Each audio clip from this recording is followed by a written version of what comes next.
என் தேவனில் களி கூர்ந்து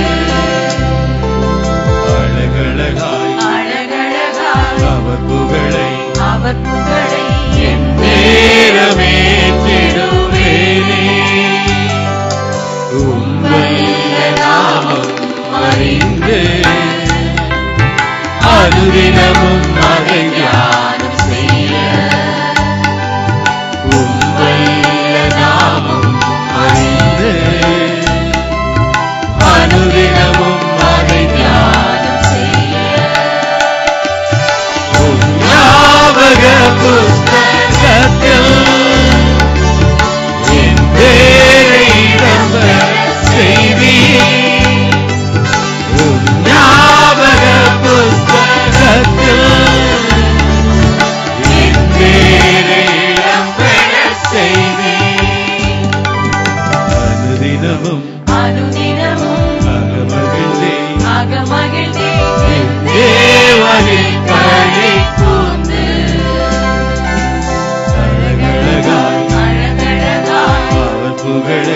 அவர் புகழை என் நேரமே திடுவேனே. அல்லேலூயா.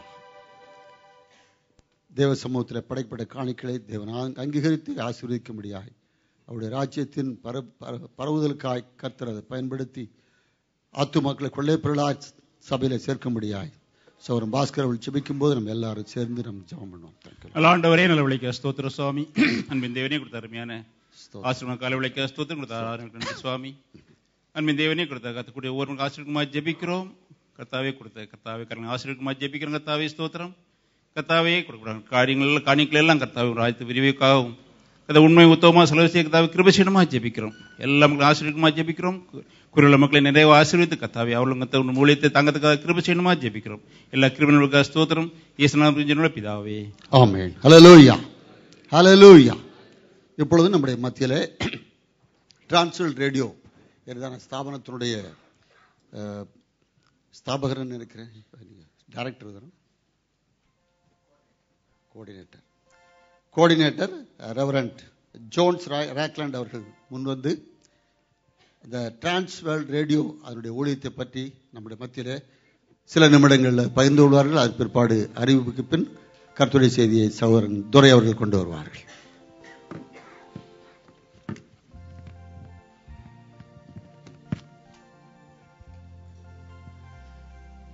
இந்த மகிழ்ச்சியான காலவேளையிலே உங்களோடு கூட ஆண்டவரை ஆராதிக்கவும் TWR மூலமாய் ஆண்டவர் செய்து வருகிற பணிகளை குறித்து உங்களோடு பகிர்ந்து கொள்ளவும் ஆண்டவர் தந்த கிருபைக்காக ஆண்டவரை துதிக்கிறேன், ஆண்டவரை ஸ்தோத்தரிக்கிறேன். சரஸ்வதி என்பதுதான் அந்த வாலிப பெண்ணுடைய பெயர். கல்லூரியிலே MSc 2வது ஆண்டு படித்துக் கொண்டிருந்தாள். மிக நன்றாக படிக்கிற ஒரு பெண், மிக மகிழ்ச்சியான ஒரு குடும்பம். ஆனால் ஒன்றே ஒன்று, கர்த்தரை அறியாத ஒரு குடும்பம். அவருடைய வீட்டிலே திடீரென்று சொல்லி ஒரு உறவினர் வந்தார்கள். அந்த அம்மா வந்து அந்த ஊர்ல தங்கி இருந்து சில பணிகளை முடிப்பதற்காக வந்தார்கள். அவர்கள் சொன்னார்கள், நான் 2 நாட்கள் தங்க வேண்டியிருக்கிறது, பரவாயில்லையா என்று கேட்டுக்கொண்டார்கள். சரி என்று சொல்லி ஒத்துக்கொண்டு அங்கே தங்கி இருந்தார்கள். ராத்திரி படுக்க போற நேரத்தில் உங்க வீட்டில் ரேடியோ ஏதாவது இருக்கா அப்படின்னு கேட்டாங்க. உடனே சரஸ்வதியுடைய அம்மா அவங்க வீட்டில் இருந்த சின்ன டிரான்சிஸ்டர் ரேடியோவை எடுத்து கொடுத்து இந்தாருங்கள் என்று கொடுத்தார்கள். அந்த அம்மா கொண்டு போய் அதை தன்னுடைய படுக்கையின் பக்கத்திலே வைத்துக் கொண்டு அவர்கள் படுத்து விட்டார்கள். ரேடியோ கேட்டாங்க, ஏதோ நிகழ்ச்சி கேட்க போறாங்க நினைச்சோம், ஆனா படுத்துக் கொண்டார்களே என்று மற்றவர்கள் யோசித்தார்கள். ஆனா காலையிலேயே 5 மணிக்கே எழும்பியவர்கள் 5:30 மணிக்கு வானொலியை திருப்பி ஒரு நிகழ்ச்சியை கேட்டார்கள். ஒரு பாடல் வந்தது, ஒரு செய்தி வந்தது, ஒரு ஜெபம் வந்தது, எல்லாவற்றையும் கேட்டுக்கொண்டிருந்தார்கள். பிறகு அவங்க அதை ஆஃப் பண்ணி வச்சுட்டு தன்னுடைய வேலைக்கு போய்விட்டார்கள். மறுநாளும் காலையிலே அவர்கள் இதே போல கேட்டார்கள். இவர்கள் இந்த வானொலியை கேட்டதை சரஸ்வதி ரொம்ப கவனமாய் கவனித்துக் கொண்டிருந்தாள். இதுவரைக்கும் முன்ன அவர் கேட்டிராத ஒரு நிகழ்ச்சி. அதை கேட்கும் பொழுது அதை தொடர்ந்து கேட்க வேண்டும் என்ற ஆவல் அவளுக்குள்ளே வந்தது. ஆனா சரஸ்வதி கல்லூரிக்கு போயிருக்கும் போது அவங்க வீட்டில் வேற யார்ட்டையோ ரேடியோ கொடுத்துட்டு அவங்க போயிட்டாங்க.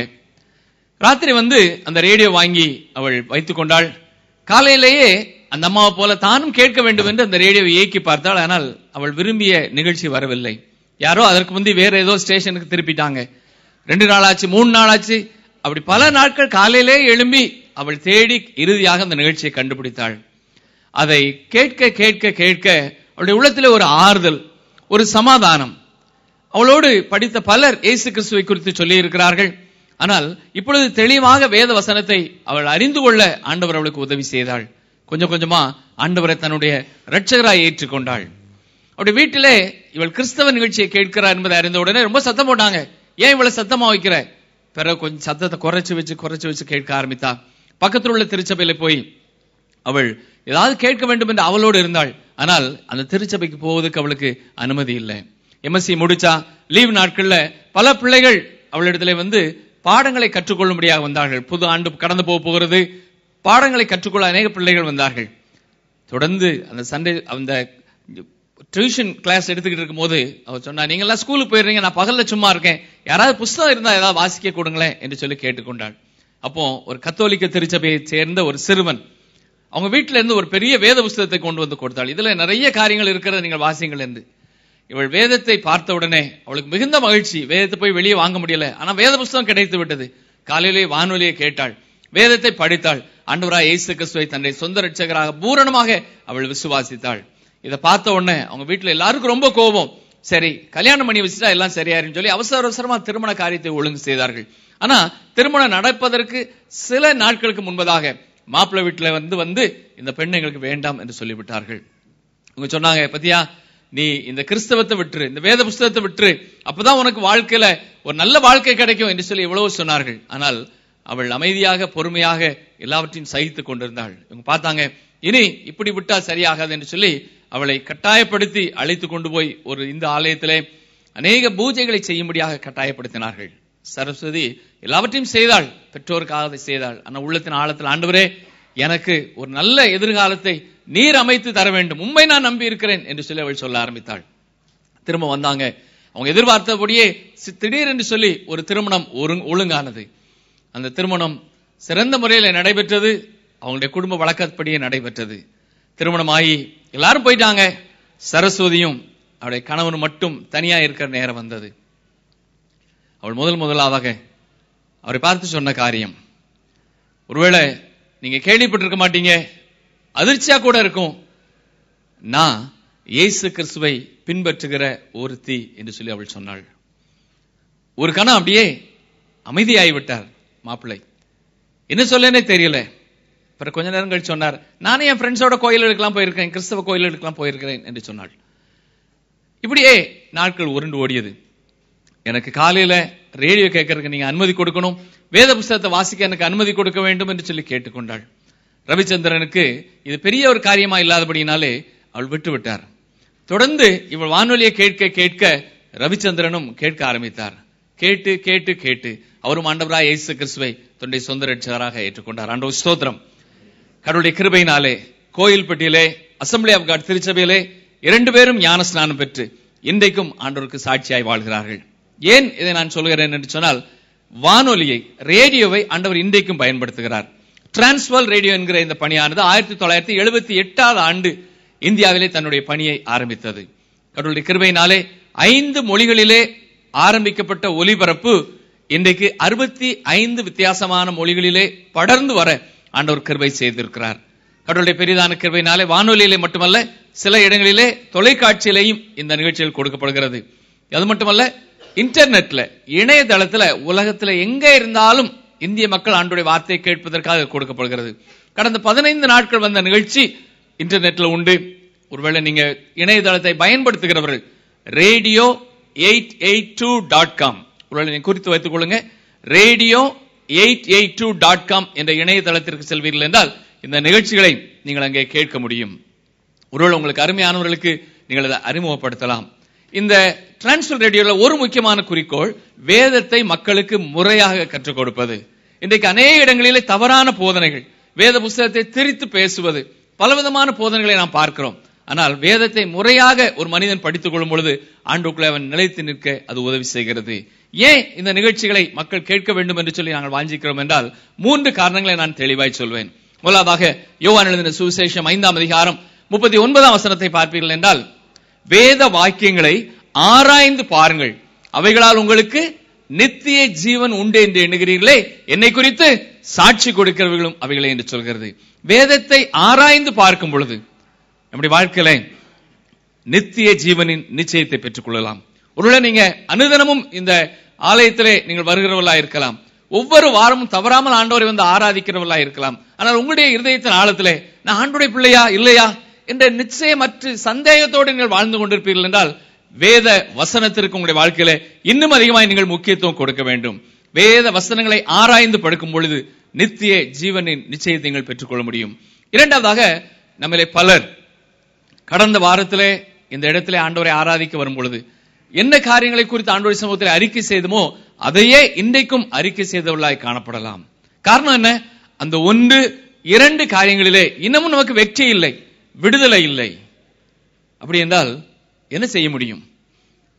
வேத வசனம் மட்டுமே உங்களுக்கு வெற்றி உள்ள, விடுதலை உள்ள ஒரு வாழ்க்கையை கொடுக்க முடியும். ஆண்டவராய் இயேசு கிறிஸ்துவுக்கு சோதனை வந்த பொழுது இயேசு கிறிஸ்து பயன்படுத்தியது கர்த்தருடைய வார்த்தை தான். இப்படி எழுதி இருக்கிறதே என்று பிசாசிற்கு வேத வசனங்களை ஆண்டவர் நினைப்பூட்டினார். பிசாசை ஆண்டவர் ஜெயித்தார். நம்முடைய வாழ்க்கையிலையும் பிசாசு இறுதி வரை நம்மை அவன் பக்கமாக இழுக்க முயற்சி செய்வான். நாம் பயன்படுத்தக்கூடிய ஒரே ஆயுதம் இந்த வேத வசனம் தான். அப்படினாலே தான் இந்த நிகழ்ச்சி எல்லாரும் கேட்க வேண்டும் என்று சொல்லி நாங்கள் வாஞ்சிக்கிறோம். மூன்றாவதாக, பல கிறிஸ்தவர்களுடைய வாழ்க்கையில ரட்சிப்பின் நிச்சயம் இருக்கும், பாவத்தில் வெற்றி இருக்கும். ஆனா தனியா இருக்கும் பொழுது அவர்களால் சந்தோஷமா இருக்க முடியாது. ஒண்ணு கவலையோட இருப்பாங்க, அல்லது எதை பத்தியாவது பயந்து கொண்டே இருப்பாங்க. அதுக்கு காரணம் என்னன்னா, வேத வசனங்களிலே சொல்லுகிற ஆண்டவரை பூரணமாய் விசுவாசியாத ஒரு சூழ்நிலை. இயேசுவை தெரியும், கர்த்தரை தெரியும், ஆனால் அவர் எனக்கு இவ்வளவு பெரிய காரியங்கள் செய்ய முடியும் என்பதை உணர முடியாத ஒரு சூழ்நிலை. ஒருவேளை அப்படிப்பட்ட நிலைமையில நீங்கள் யாராவது இருப்பீர்கள் என்றால் உங்களுக்கும் கர்த்தருடைய வார்த்தை மிக அதிகமாய் தேவை. ஏன்னா நம்ம அதிக நேரம் ஜெபம் பண்ணாலோ, உபவாச ஜெபம் பண்ணாலோ விசுவாசத்தில் நம்ம வளர முடியாது. ரோமர் 10:17 மிக தெளிவாக சொல்லப்பட்டிருக்கிற சத்தியம் என்ன? யாராக தெரியுமா? ஞாபகம் இருக்குதா? விசுவாசம் கேள்வினாலே வரும். கேள்வினா பரீட்சையில கேட்கிற கேள்வி இல்லை, இங்கிலீஷ்ல நல்லா இருக்கு இல்லையா? Faith comes by hearing. ஆண்டவருடைய வார்த்தையை கேட்க கேட்க கேட்க விசுவாசத்தில் நீங்க என்ன செய்ய முடியும்? வளர முடியும். கிறிஸ்துவுக்குள் பிரியமானவர்களே, இந்த டிரான்ஸ்வல் ரேடியோவின் ஊழியத்தை நீங்கள் கேட்கக்கூடியவர்கள் கேளுங்க. ஒருவேளை வானொலி இங்க கேட்காது, ஆனால் இன்டர்நெட்ல இந்த நிகழ்ச்சியை கேட்கலாம். இன்டர்நெட் பயன்படுத்துகிறவர்கள் அதை ஃப்ரீயா டவுன்லோட் பண்ணி நீங்க மற்றவங்களுக்கு சிடிஸ் டிஸ்ட்ரிபியூட் பண்ணீங்கன்னா அவருடைய வாழ்க்கையில அவர்கள் ஆண்டவருக்குள்ளே வளர்வதற்கு அது பிரயோஜனமான ஒரு காரியமாக இருக்கும். அது மட்டுமல்ல, மற்றவர்களை நீங்கள் கேட்க சொல்லுங்கள். கேட்பதன் மூலமாய் அநேகர் ஆண்டவருக்குள்ளே கடந்து வர முடியும். ஒருவேளை இந்த சரஸ்வதியுடைய உறவினர், நான் ஒரு கிறிஸ்துவ அறியாத குடும்பத்துக்குள்ள போறேன்னு அங்க வச்சு நான் ஏன் ரேடியோ கேட்கணும் அப்படின்னு நினைச்சிருந்தாங்கன்னா சரஸ்வதி ஆண்டவரை அறிந்திருக்க மாட்டாள். வெட்கம் இல்லாமல் ஆண்டவரை அவள் அறிந்தவளாய் இருந்து அறிவிக்கக்கூடிய சூழ்நிலையில வாழ்ந்தபடினாலே இன்றைக்கு ஒரு குடும்பம் ஆண்டவரை அறிந்தவர்களாக இருக்கிறார்கள். வேதத்தை நேசிக்கிறவர்களாக மற்றவர்களுக்கு இந்த நிகழ்ச்சிகளை நீங்கள் அறிமுகம் செய்யுங்கள். அது மட்டுமல்ல, இந்த ஊழியங்களுக்காக நீங்கள் ஜெபிக்க உங்களை நான் அன்போடு கூட கேட்டுக்கொள்கிறேன். ஏனென்றால் கர்த்தருடைய வார்த்தை விதைக்கப்படும் பொழுது உடனடியாக புரக்கி கொண்டு போக பிசாசானவன் காத்திருக்கிறான். வேத வசனத்தை அவன் பயன்படுத்த விடாதபடி தடை செய்ய அவன் காத்திருக்கிறான். பிசாசு தடுக்கப்பட